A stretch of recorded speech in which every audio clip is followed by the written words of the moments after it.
Okay, we're willing to sign an agreement that says we're going to charge you 20% less than Western Union.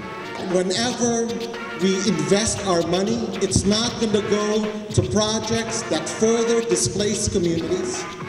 And we commit to give a certain percentage back and that the communities themselves will determine where that money goes to.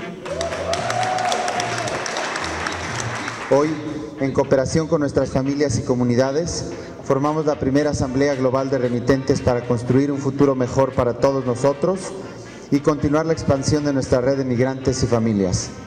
Como Asamblea de la Liga de Sustentadores de la Comunidad Mundial, creemos que una nueva visión de la globalización es necesaria y posible, donde los derechos humanos y la dignidad de cada persona sean respetados. We're bringing to light just how much that abuse is by certain companies, by certain corporations, how much they're profiting from that, and show that they have a responsibility to give back to the communities. And not just in the form of charity, but to provide us with that wealth so that we can take control of our own destinies in our communities. Just in that room, when we did a count and realized how many of us were sending money and how many of those in the room came out to how many thousands of dollars, was this phenomenal kind of experience that, wow, we are powerful. We should look at the initiative as a global one, where different people from the different parts of the world bring their own perspectives and experiences to bear so that there is a strong voice and a strong force. And therefore, anytime we move, we have a voice that is strong and that is listened to. Companies like Western Union and Citibank and MoneyGram are really making a killing on the most economically vulnerable families that globalization has produced. Si nosotros siempre mandamos dinero a El Salvador, a nuestra familia, y lo mandábamos por la agencia del Kairos y se nos perdió el dinero y hasta los meses lo recuperamos y no lo recuperamos todo. Nuestra familia esperando el dinero y no les llega y tenemos que pagar el precio de acá con nuestras comunidades y es que por eso estamos luchando para seguir adelante. Remittances constitute the largest amount of money that flows through borders in the world today. In 1 year alone, it's about $360 billion. It's larger than any of the overseas development aid from countries that go to the developing world today. People lose a good amount of their money every time they send money back home. For instance, if I sent $300 to my mom in Manila, my mom would only receive $270 of that $300. That's a huge amount of money for people who are making $5 a day in places like Manila or in El Salvador or in Port-au-Prince. A lot of people don't know how much money their families receive.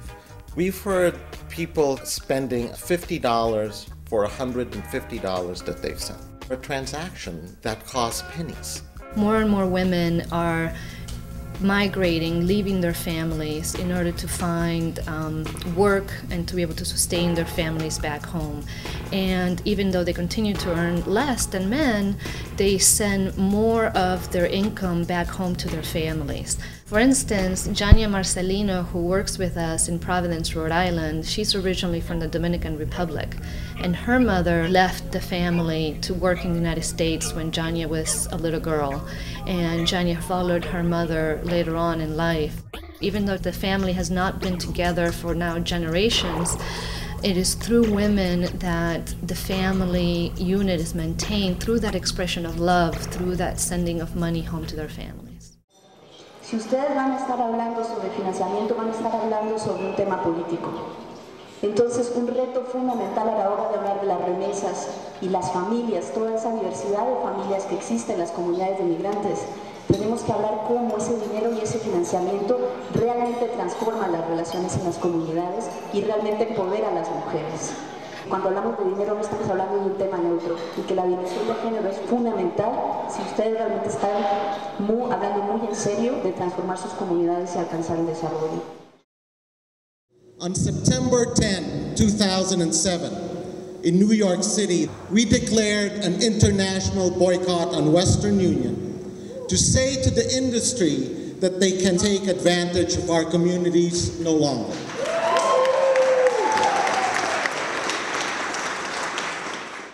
In a lot of big companies, there may be people there that have good intentions but take so long to happen. In the meantime, the public is suffering while they procrastinate.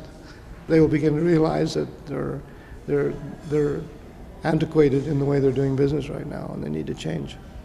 It would be a mistake not to build that, not to take that into the development debate and consider that and make it probably more effective. Obviously, remittances are private transfers, but there's a way to make it work better. And I think that this is really what this Liga is all about.